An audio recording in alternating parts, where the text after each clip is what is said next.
Um, yes, thank you very much for inviting me here, like for Flavio to choose me to speak here. We've been collaborating with Arsgames a lot. I was also peer advisor in PlayLab, the lab that we did 10 projects successfully. And then I'm very happy people here in Cervantes invite me also. And for my first time in Philippines, and just discovering everything. And well, yeah, I mean, before it was like, okay, I think we have to shoot down these slides because it's not the slides. Yeah.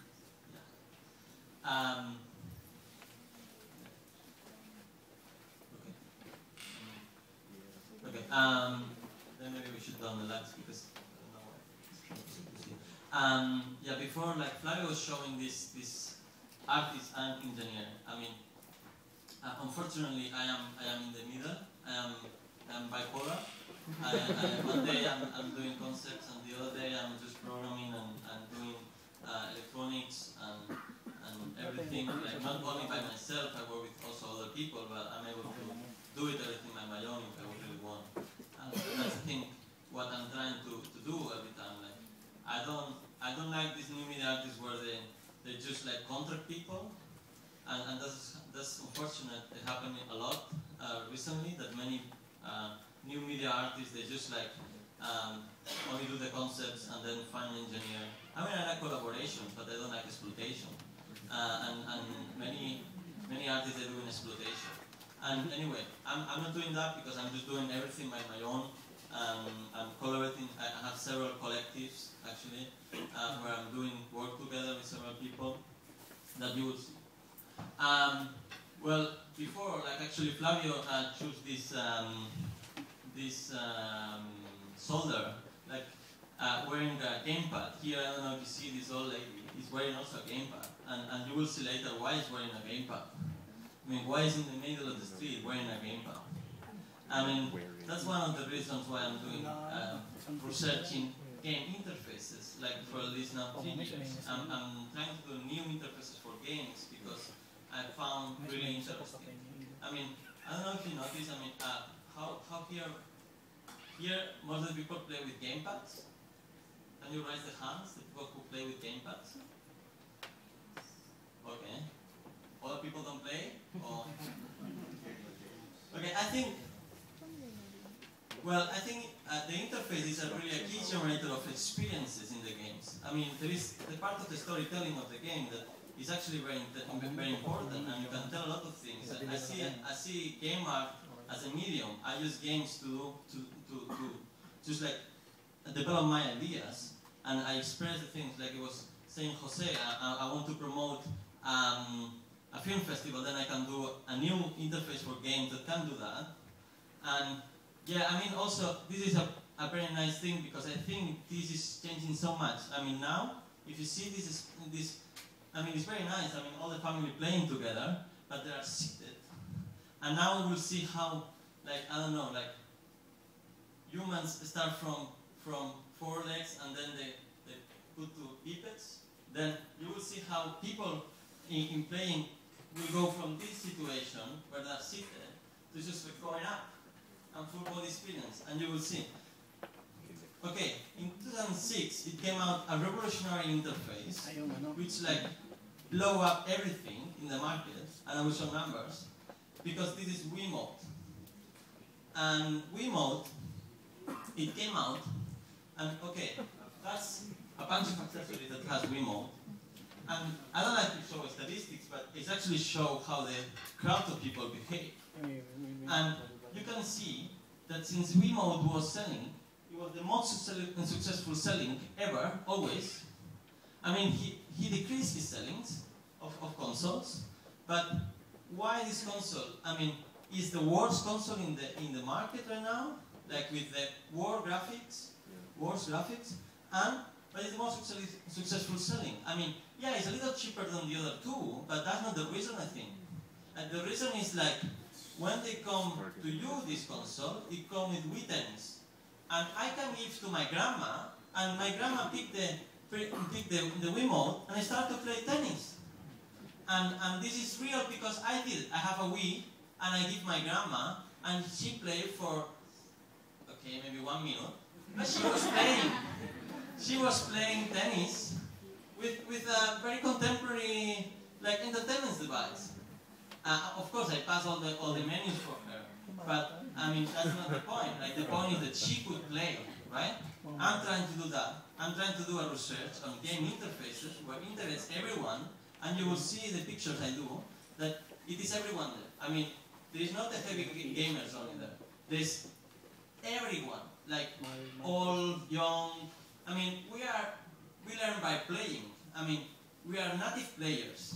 Like everyone plays in all his life. Like there is sex play, there is educational play, there is a lot of kind of games going on in the development of our life all the time. Well, in commercial, in 2009, okay, Sony saw that they was losing the market just because of an interface, and then they took this out. They took this motion controller. I mean, it was successful, but not successful enough. And the third one, partner here into the commercial development with Microsoft, you just thought, okay, we are very, very behind, and you really put a lot of project into one project that was at the moment, at the beginning in research stage, was called a HAL, and now is what comes out to the market saying Canet. That Canet, it blow up again the market. It's just like in the first 6 weeks of being in the market. It sold 4 million devices in 6 weeks. I mean, it just where are the experience in the interface? I mean, definitely. I mean, now they know it. Like Nintendo was the first who found out, but now they know that you don't sell. I mean, still many people is obsessed with the high graphics in the game, but the experience is in the interface. I mean, you can do so much with this interface. I mean, and the thing is that why I said gamepad is dead. Gamepad is dead because gamepad, they don't produce chemicals to your body. You have to produce it. If you move chemically, you get like endorphins and things, and this is added to your experience. And I will talk a lot about experience because that's the key point. Experiences. All we try to do in interactive and now in interactive projects like advertisement and things is creating experiences to the users. Because this is the new thing. I mean, in Japan it's really clear. I was like 2 months doing a residency in Japan, and traditionally a lot of Japanese culture is about experience based. Like getting experience about like little moments of experience. You pay for that to receive experience. Well, that's a project. One of the first projects that I did that I was researching interfaces. I just did that. Actually, I have more projects, but I just like make selection of some projects. I mean, I'm a professional. I just do this for a living. It means I produce one project a month. I mean, this is my. I mean, I am fast developing because I'm an engineer. I don't have to learn sometimes things. Sometimes I have to learn new things for sure, all the time. But I still can produce quite a lot of things. This project actually first showed in a exhibition in Sevilla where Flavio was curating over the game. And well, that's not the setup in Sevilla. That's the setup on Ars Electronica, which was the second time I showed. And we just make it this ring. It's called Punch Out, and it's a game of 1989. Punch Out Mike Tyson is a NES game, but I just did a new interface. And basically, it's a more physical interface where you can punch, but as you see the light behind? It's like a 1,500 volts strobo that when this girl is being punched by the virtual character, but at the same time is punched with light. Like it's punched with light, with this super strong light. That what it's doing is the same experience that when you get a really punch in your face, that you don't have vision for 1 second and a half, and that's what it's doing. I mean, if you play this game more than 1 hour, you will have a high risk of a retina problem. I just, when I was doing the project, I went to an oculist and asked him like advice. I mean, if I could do that much, and then say like, yeah, if he plays, someone play for several, like maybe 2 hours, it can have likely some problem in that. But then I also have to put a sign. It's not for epileptics. Yeah.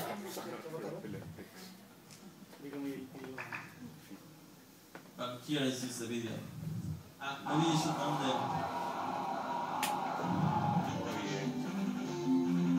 This is actually another exhibition in Slovenia. The video.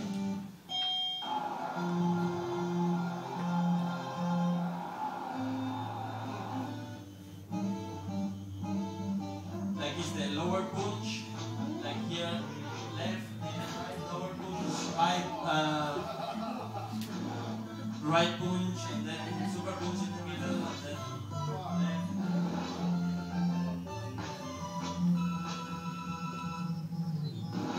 Well, in the floor you have like the movement left, right, and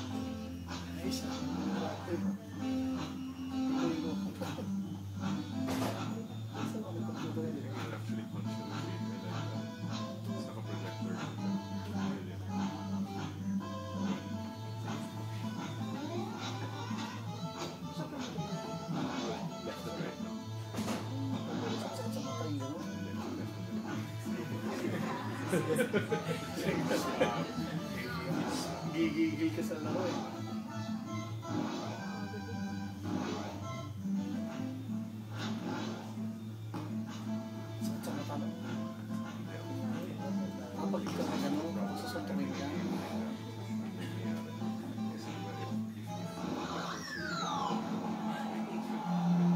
I have to say that these are actually very gentle players. I had experience like players where they get his punch really high and they just punch BAM! And I was like always thinking, oh, they were broke. They never broke it, but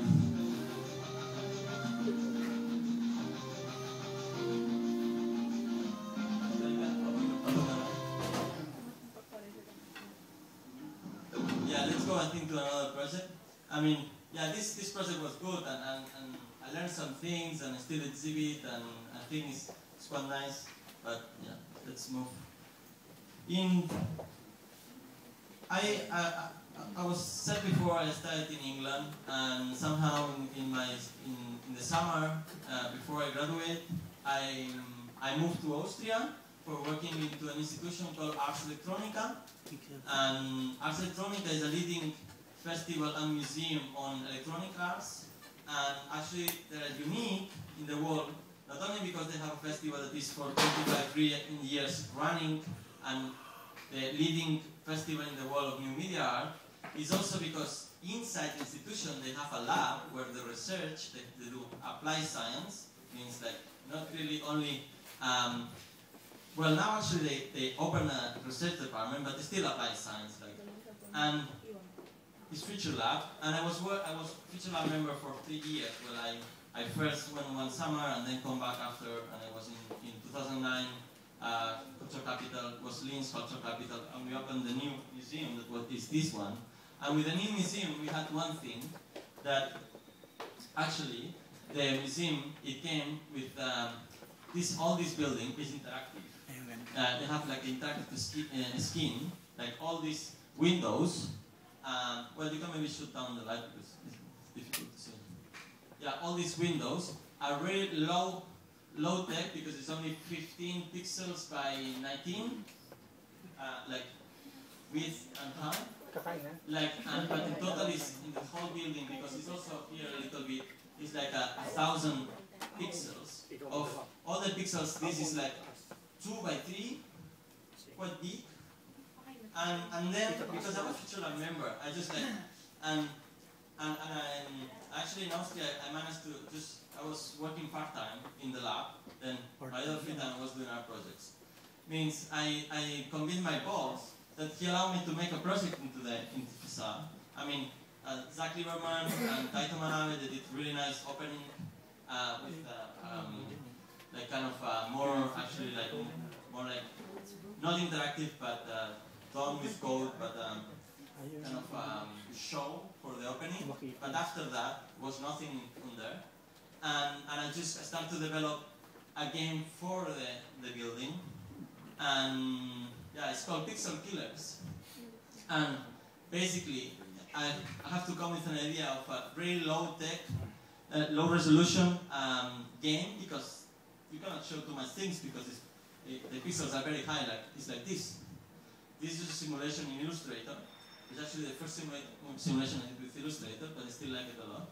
And then it's an 8-player game, like 4 red and 4 green, and then you are 1 pixel. Every player is 1 pixel into the facade, and then you can move it, and you can shoot, and the shoots go around the building. They will come from here, and if it comes here, it scores. But also they can kill the other pixels. And the interface I used, it was the wireless controller, because these controllers are quite good when they don't have walls. They got like 15-meter range. Means I could install the receiver and then receive in a big range. And yeah, first I showed in the festival in 2009, and then I did another test in the winter. And this is the video from the winter.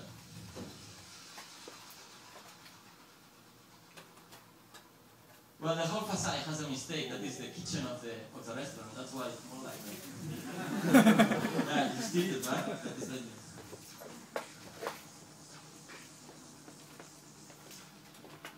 And yeah, this was with the snow. I mean, I hope we can see in the video. Yeah, they're playing now. I mean, you can see the screen is just like facing the architecture. I mean, it's different from any screen you can imagine, but this screen is massive. Well, I think, well, here you see the snow, but you don't see the players up there.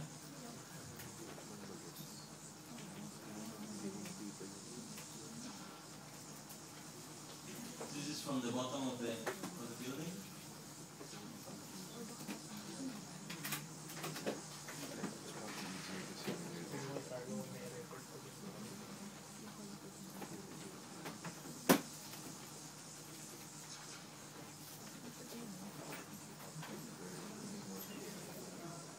Freezing. I did chocolate for them. But it also was very tough to install into the snow, the computer. Well, the whole thing, like, well, I don't know if I said, you also can win with 2 things: is by scoring all the 14 shots that needs to win 1 team, or to kill all the pixels from the other. And then when you win, the whole building lights up into the winner color. And the sound that you listen in the background is also because it has sound. Okay.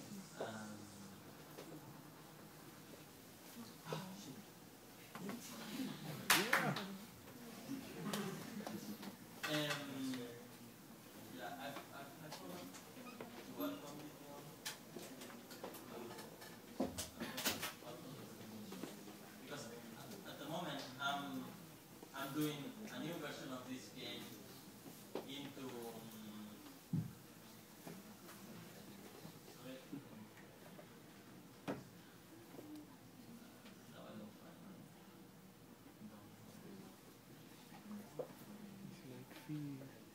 so many open windows. Anong gamit niya? Mac?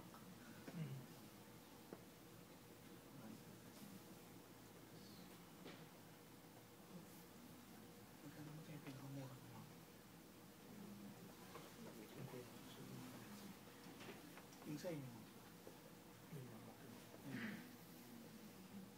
Yeah, I'm doing a new version of the same game that is the image that you saw in the beginning. This is our run screen in FAC, which is the Foundation of Technology, Creative Technologies Liverpool. And they have this 50 by 50 pixels facade that I'm working at the moment. And I'm doing the Pixel Killers new version, which has to work different because the facade is different, but it's the same concept. Like they do like this and like this. Yeah, this was the best. They supposed to show next week into a festival, and yeah, there is like installed like pretty properly, like with the receiver outside. It's like installed. Not for only like the festival, like for more long, because they're supposed to do our project into this facade, but they didn't do any one in the last year, and we installed for 1 year. And this is what happened to me now, that I get now to do things in facades because I started with Pixel Killers, and now I will show more games in the facade that I did, and so far it's not too many people actually doing this kind of things.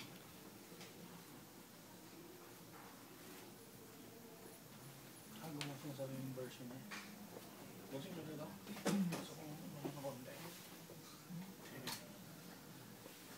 Magandang gawin niya.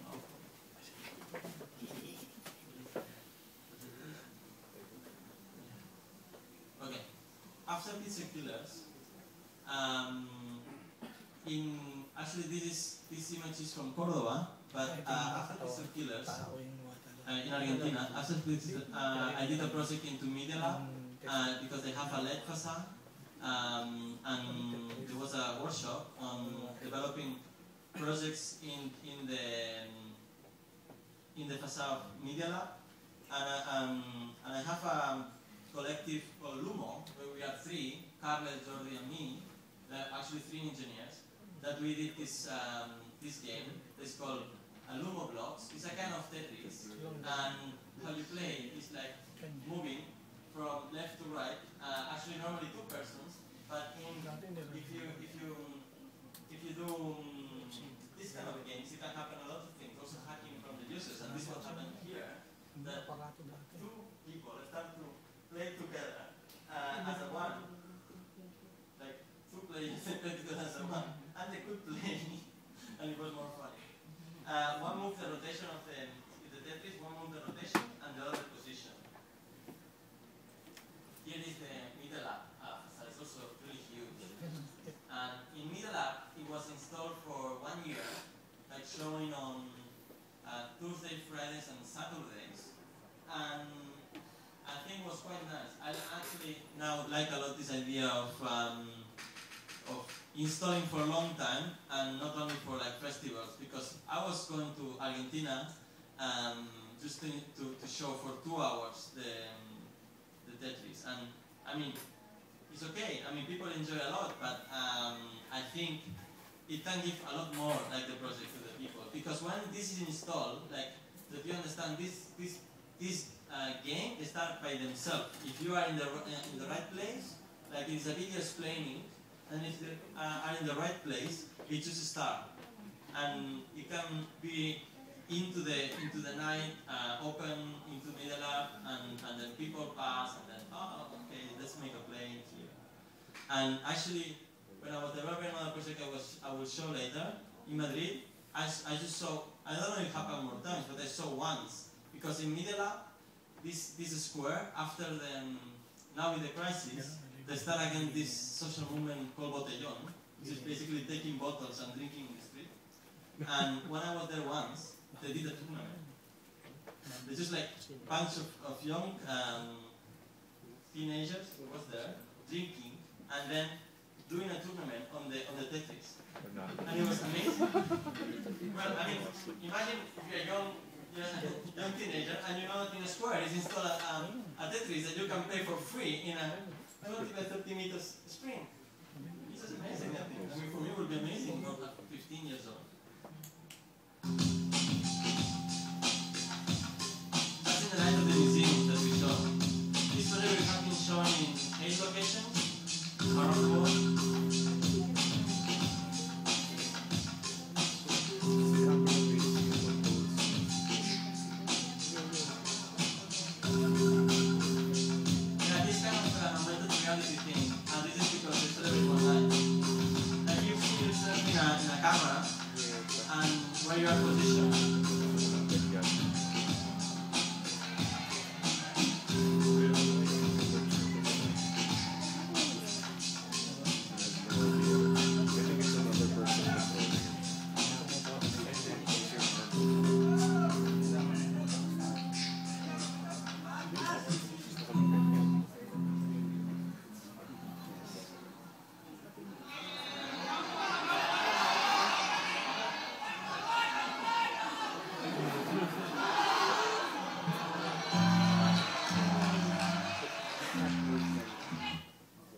Yeah, actually in Argentina, it was the first time that happened in Madrid, or at least that I know, that people were shouting and celebrating the lines together like a football. But this took some time. In Madrid needs night of museums, there was a lot of people. In Argentina, I guess they have maybe more football culture. I don't know, but when we started to play there in this festival, there was Agosto Digital, like Digital August, in Córdoba. They just, since the beginning, they start to shout, like the same as football. They start to shout the players in a good and bad manner. Like saying like, oh left, right, and then like, oh you're doing so bad, and then like the same as there was a football, I think was immediately people like, okay, it's a social game. Like we can interact with the players too. We can like celebrate the lines of them, and we can shout at them if they don't do good. And yeah, it was like amazing. And I think I have I learned two things in Argentina. One, this that I was saying, that it became like super social in one moment, and like football. And the second, that is even more interesting, is that I actually have the interview recorded that I will not put here, I think.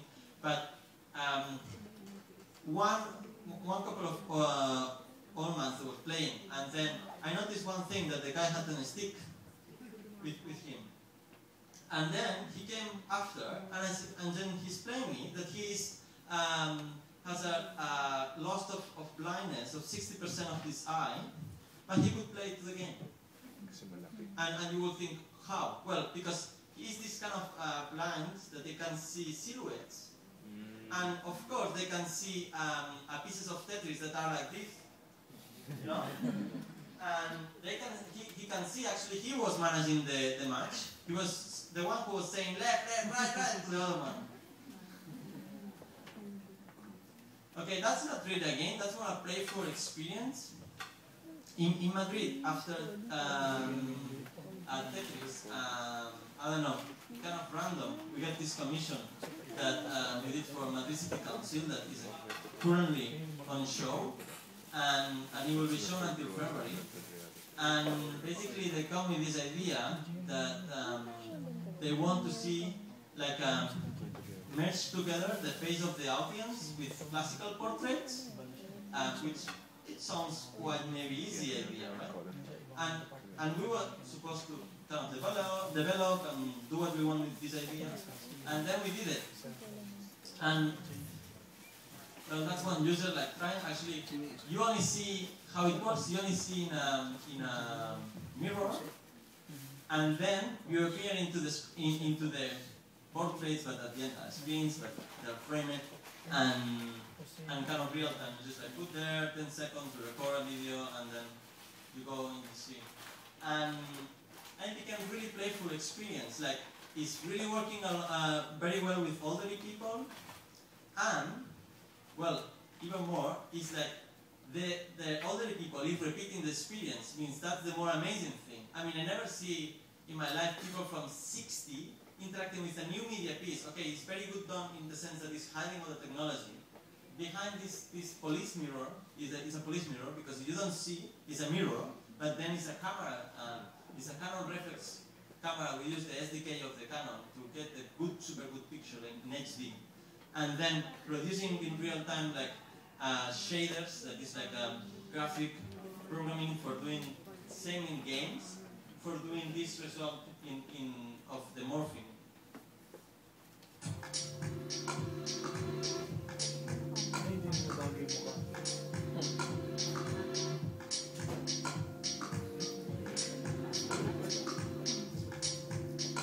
Well, the project has a gender detection. My camera will detect the gender, but it's failing 20%.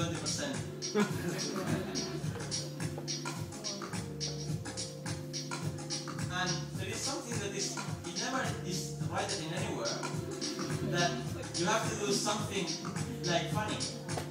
But people, in order to find them, because sometimes it's a lot of people, they start to do a lot of funny stuff.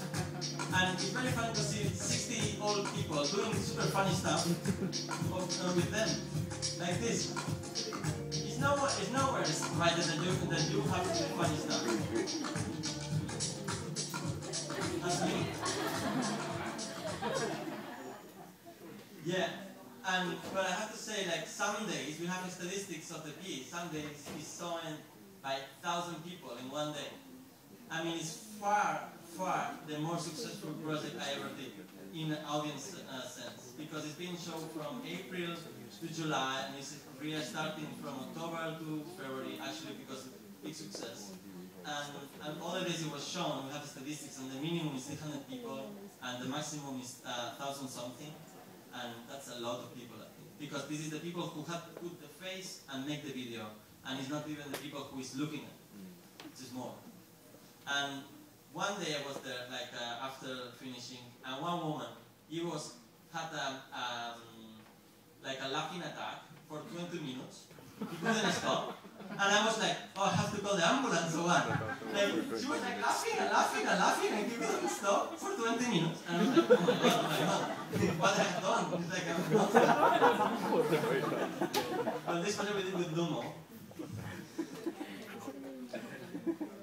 Okay, that's the project that Jose was explaining. Actually, it just came out, I mean, it came out from the kitchen really like the day before I came here. That was also when I came here, I was smashed because I came to Manchester Airport at 9 in the night, and I was working all day in this, and you will understand why I was smashed, because basically these are two power bike generators that we produce. I work also very often with my girlfriend, like Barbara, and basically this is an alternator and a bike, and we make, the project is called Popcorn for Cycling, and we will give free popcorn to the audience of a cinema festival, but they have to generate the power. And it's hard, I have to say, it's hard. It's 20 minutes cycling, 20 minutes, 2 minutes cycling, like full speed. It's like, I think, how many people here did Spinnington? It's like spinning class in the gym. It's like the same.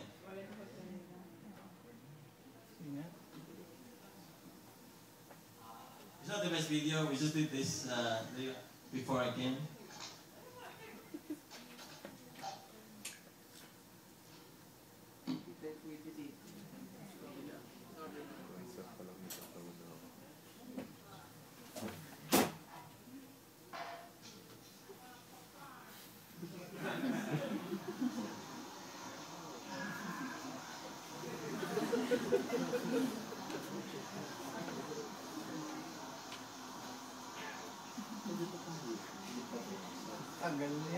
Yeah, here really you make the sense how much costs to make the electricity by sweating.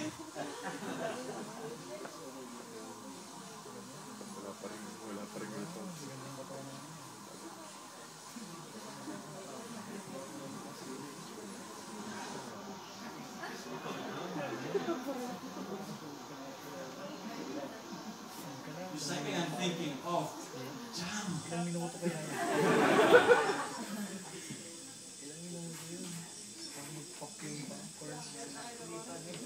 Just 3 minutes actually, it takes 2 minutes, because it was not hot actually, but then it takes 2 minutes if it's hot. You try it again.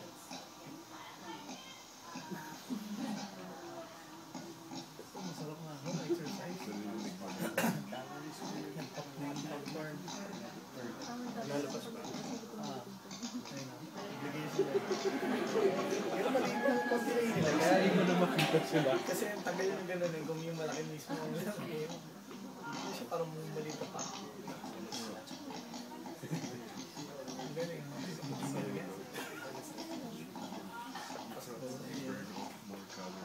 Yeah, this is the reward. No? In games, it's very successful to give rewards to the players all the time. But this is the reward, like the popcorn afterwards. That's a lot of popcorn.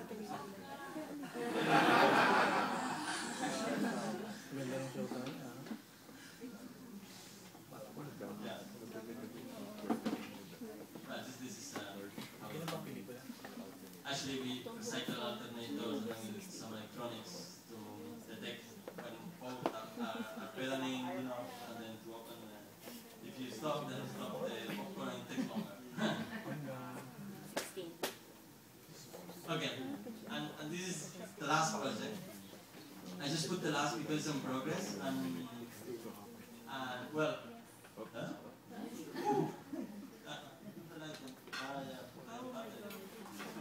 Ay, wala nang battery. Wala na akong battery. Ah, okay, I thought it was charging that it was. Mabuti ka.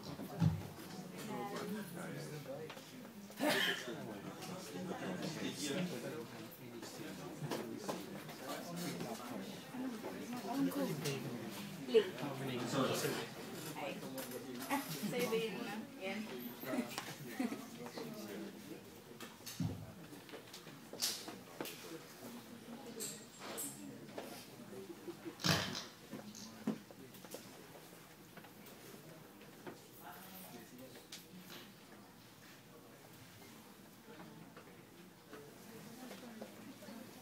Hopefully they didn't close. I think they did.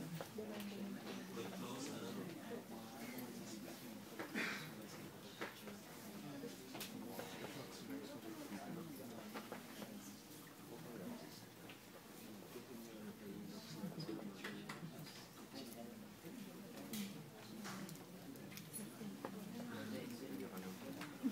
Yeah. Your charger is less power.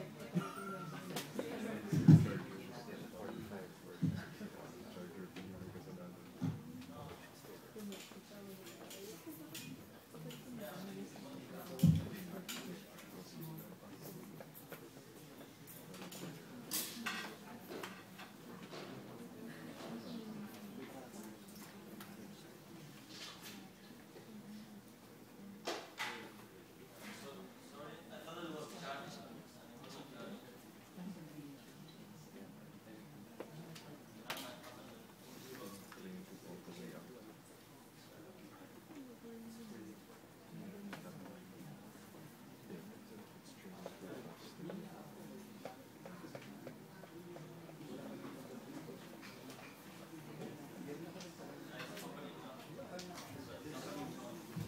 It's over in the computer.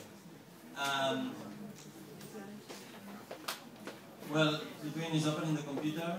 I don't know, I have the last project to show, but Pag may tatanong ka pa kayo.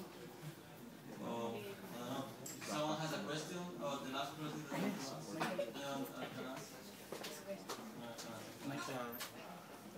Ikaw ang BI? Sa ilaw mo na. Pwede mo lang buksan. No one has a question?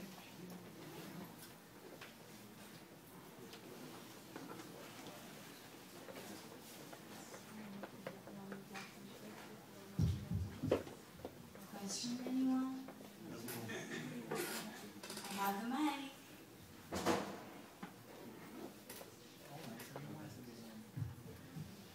Well, the last project is called Shopping in 1 minute. I will start to explain and I hope I can get this recovered. It's an installation that at the moment is shown in Frankfurt Communication Museum and it initially was shown in Arsgames in 2009. And it's actually a shopping cart. And we did a shopping game. It is basically a barcode scanner, like a normal barcode scanner that you can see the shoppers have pass your items and in order to pay. But the idea is that, as the name of the title of the project, Shopping in 1 minute, you have 1 minute to shop. Actually are like just empty Tupperwares, and people get crazy to try to get the best score. Like just you have to scan. And it has a sound, and at the end of the game, it gives you a receipt with a lot of unknown products. You cannot repeat the same product because it's there are 300 unique products that you can, and you have to all the time choose.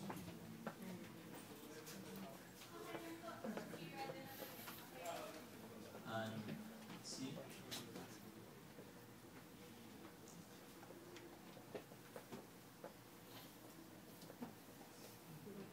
It's also like many kind of people play, just not like kids. But yeah, because this shopping thing is pretty like universal. and now it will be shown for 1 year in Germany. And also I'm doing a variation of the game for iPhone that I will show.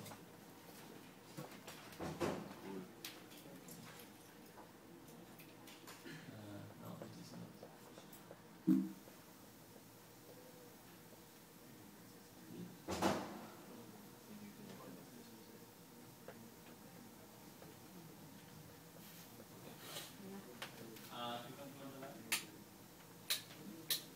Okay, this is the game interface, and as you can see on all my games, they all like have different interfaces.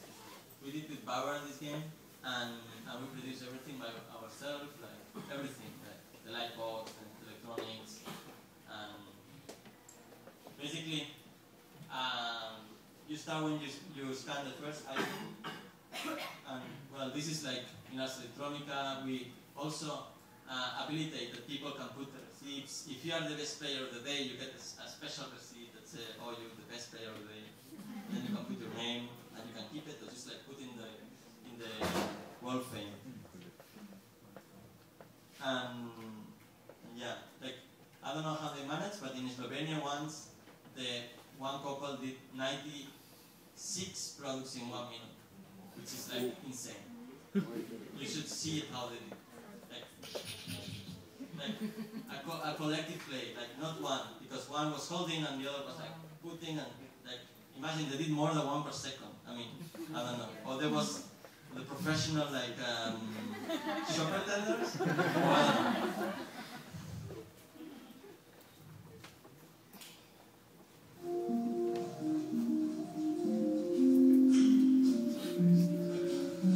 If you don't see so that I have funny face, it was the night before the opening of Ars Electronica. I had 5 projects shown this year. I was exhausted. But most of the players, they play more energetic than I was.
Once I came to the installation, and it was these 3 girls, like because there was a day that was free for the lynchers, the people from Linz, and there was these girls like all their hands completely, their hands like arm complete full of receipts. They was like playing forever, I think for 1 hour. I mean, imagine like a kid going there for free playing in this. I mean, crazy, weird. And that's the video from the new version. It's for iPhone. We plan to release on November in the no shopping day. And the idea is to... which we use for converting shopping malls into playgrounds. So basically, you see it from the video, I was going to different shops, buying nothing, but just playing, scanning, and then I was getting my score. But moreover, you can do the same. We're going to share the application and everyone can download it to their iPhones and then just go to shopping malls and use them as a playground.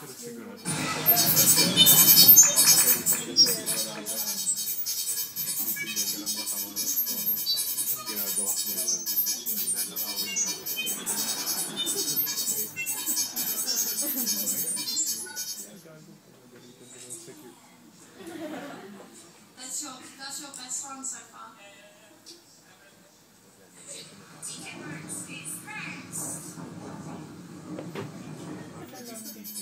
is Liverpool, where we are doing a real estate movie.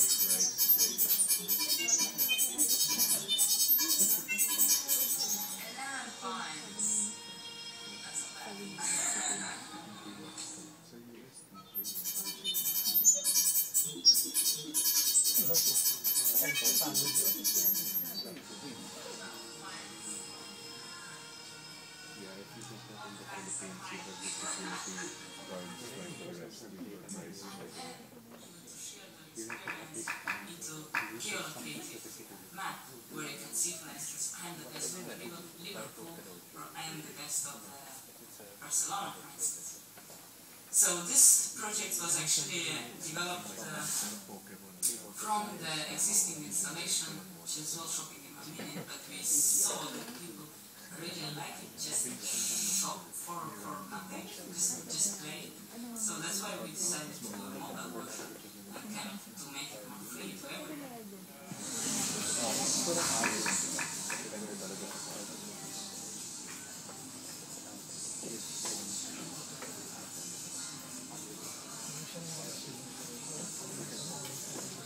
To scan, you use the camera from the iPhone.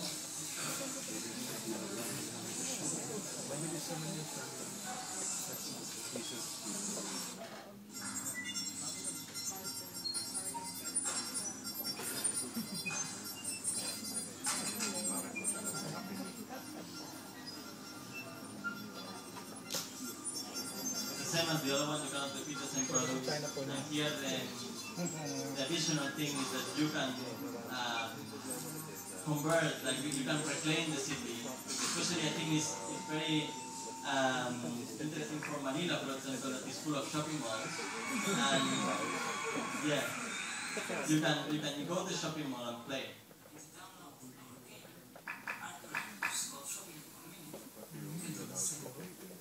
Don't buy, just play.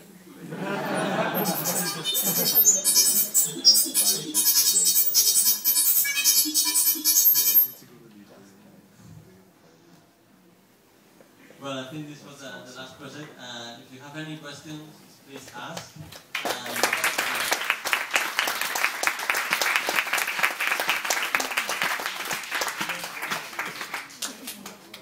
Thank you, Matt. I wonder the role of the security guards in Manila. Imagine doing one of those. That's one challenge of the game, like running from the security guards to another plane. And that's why, well, like what you will get are like plaques in several locations that you make like the best on tick marks, like Barbaros, and the best of other shops, and of course some shops they have like an additional play experience that is like playing and then looking the security guard over here and playing. And I think that's the more interesting thing and what makes a whole experience interesting. Perfect, indeed, no? Thank you, Mar. Thank you, Flavio. You please join us here. Now it's your turn. If you, well, it's open the floor for all of you to make questions. Some of you are developers. Some developers are. Some of you are in video games. Some of you are designers. So please feel free to ask Flavio and Mark any question, and we'll have it, something like 20 minutes, and then we have a cocktail outside. Is there a way by which our local developers can learn these things, maybe have scholarships? Well, I don't know. I mean, tomorrow I'm doing a second talk. Well, Tenga know exactly the place, then you can tell. It's about flows, like open source development. And I will explain more how I do the things in open source development. Because I use open source tools. I am a developer in Open Framework, the C++ library, that we are a lot of artists and creative engineers working together to develop like this huge library can do a lot of things and be more, we can do more creative things, like broken the systems of, if you use commercial frameworks, you cannot do half of the projects I did because we use unusual things. I mean, I'm not using normal things for doing that. I mean, I think maybe the only time I use normal things is when I use the gamepads. And if you use gamepads, for example, for 8 people, that's a problem. Because the family concept is like 4. Then 8, library doesn't support. Then you need to make your own things in order to make that happen. Yeah. Well, I didn't explain it, for example, like Lumoblocks, we use computer vision system, like with a camera up of the roof, and just like then we track with the infrared light, where's the position of the player, and yeah, that's all. I mean, about grants, I don't know. I mean, there is full of grants in every country. I mean, in games, for example, if someone wants to make a master, it's really good master where I used to study. I did my masters in interface sculptures, which actually we focus in interface research, and it's art and research. And Austria is very good in the terms that it's quite affordable compared to other countries in Europe. Like it's, for a foreigner it will be 300 a semester, and if you are European it's for free, which is amazing. To do a master for free. And even I had a desk as a student. I had a desk and office. And this is, well, in Spain, for example, is unusual. I mean, like facilities who are more like for professors. I think you're asking about the infrastructure in order to set up this kind of experiment, this kind of project. We have these open source tools that are helping people to do this kind of thing. But for us, it's very important to help people also how we're going to help people to do this kind of crazy things, setting up these laboratories with the sponsor of other institutions like Media Prado, the Council of Madrid, or we like to do the same in all Latin America now with perhaps the